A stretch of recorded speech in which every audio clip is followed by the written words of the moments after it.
তুমি কে, আমি কে, answer answer. আনসারের কোনো জায়গা নাই আমার বাড়িতে। না ভাই, আমি কোনো আনসার টানসার না। এই যে আমাদের দেশে আনসারদের একাংশ আন্দোলন করতেছে, তাদের এই আন্দোলন দেখে মানে কি বলবো, তাদের আসলে, হাস্যকর। হ্যাঁ অনেকটা তাই। তাদের এই আন্দোলনের কোনো সময় জ্ঞান নেই।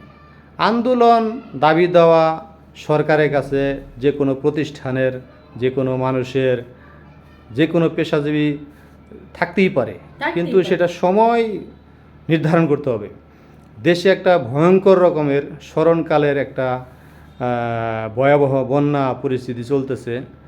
মানুষ সেইটা নিয়ে খুব উদ্বিগ্ন, আতঙ্কিত যে এই বিপদ কতদিন থাকে। প্রায় বেশ কিছু মানুষ নিহত হয়েছেন, ঠিক আছে, এবং অনেক মানুষ নিখোঁজ। ঠিক এই মুহূর্তে তারা সচিবালয়ের সামনে পুরা সচিবালয় ঘেরাও করে, হ্যাঁ, আন্দোলন করতেছে। আর তাদের স্লোগানটা কি? হ্যাঁ, তাদের স্লোগান হলো ওই যে ছাত্রদের স্লোগান তারা চুরি করছে। ছাত্ররা যেরকম ওই যে স্লোগান দিছিল, তুমি কে, আমি কে, রাজাকার রাজাকার, কে বলেছে কে বলেছে, স্বৈরাচার স্বৈরাচার।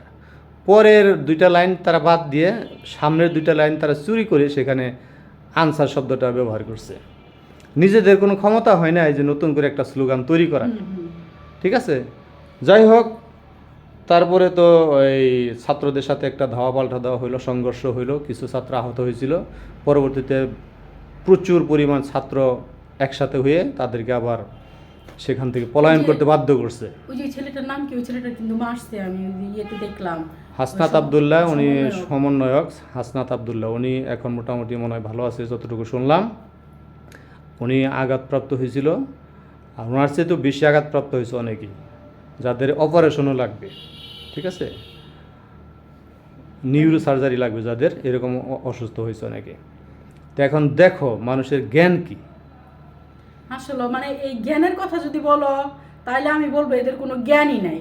এতদিন এরা কিছু করতে পারলো না, যেই কিনা ছাত্ররা সব কিছু ঠিকঠাক করে সব কিছুই করলো, এখন আবার শুরু হয়েছে এগোর দাবি, এই রিক্সাওয়ালাদের দাবি, এই আনসারদের দাবি, মানে অভাব নাই এরকম দাবি।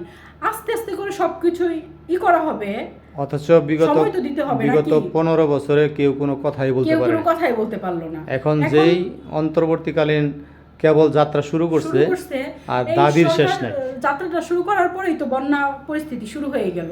এটা নিয়ে মানুষ কত ইয়েতে আছে, অশান্তিতে আছে, টেনশনে আছে, মানুষ মরতেছে, লক্ষ লক্ষ কোটি কোটি টাকা সম্পদ নষ্ট হইতেছে।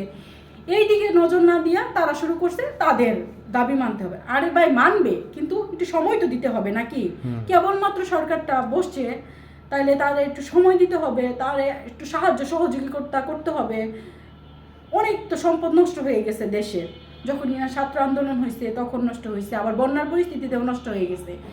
পর্যায়ক্রমে করবে, আস্তে আস্তে করবে, এত অস্থির হয়ে গেলে তো চলবে না, তাই না? সেটাই সেটাই মানুষের দাবি দেওয়া থাকতে পারে, এটা এটা স্বাভাবিক, দাবি সেটা দেওয়া হলো থাকবে। আবার দাবি দেওয়া হচ্ছে ইও করা হবে, মেনেও নেওয়া হবে।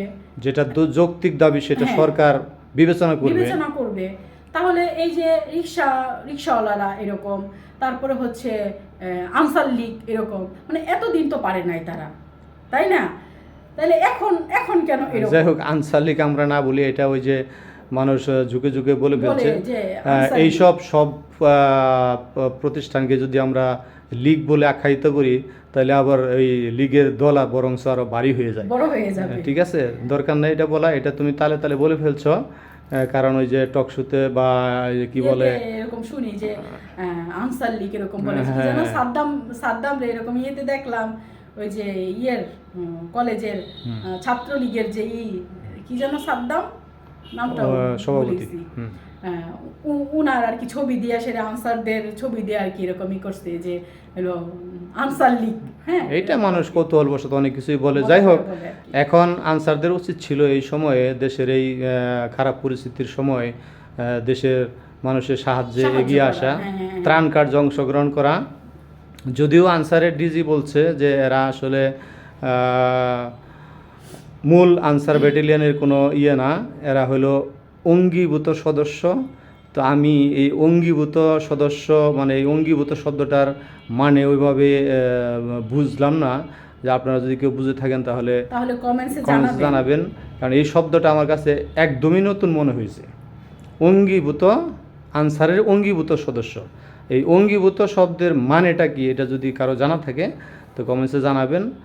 যাই হোক, তারা তাদের আন্দোলন থেকে ফিরে আসবে অথবা ভালো একটা সময়ের জন্য অপেক্ষা করবে, আর এই প্রত্যাশা করি আমরা। প্রত্যাশা করি। আর বন্যার যে অবস্থা, বন্যার যে পরিস্থিতি, আমরা যে যেখান থেকে পারি একটু সাহায্য সহযোগিতা করব, এটা মানুষকে দেখানোর জন্য না, মানে গোপনে যতটুকু সাহায্য সহযোগিতা করা যায় আর কি, আমরা ওইটুকু করব ইনশাল্লাহ। তারপরে মানুষ করতেছে, সাহায্য সহযোগিতা করতেছে। আসলে বাংলাদেশের মানুষ যে এত মানে কি বলো এটাকে, এত যে মায়া মমতা, আসলে এই বন্যার পরিস্থিতিটা না হইলে আসলে আমরা বুঝতে পারতাম না যে মানুষের প্রতি মানুষের কত মায়া মমতা। আমাদের বাংলাদেশের মানুষ যেইভাবে টিএসসিতে যেইভাবে টাকা পয়সা দিতেছে, যেইভাবে পারতেছে জিনিসপত্র দিতেছে, আসলে ওইখানে জায়গায় হইতেছে না এরকম। আপনারা হয়তো দেখছেন যে কি পরিমাণে বান্ডিলে বান্ডিলে টাকা দিতেছে। আসলে কত বড় মানে চিন্তা ভাবনা, মন মানসিকতা কত বড় হইলে এই ধরনের করা যায়।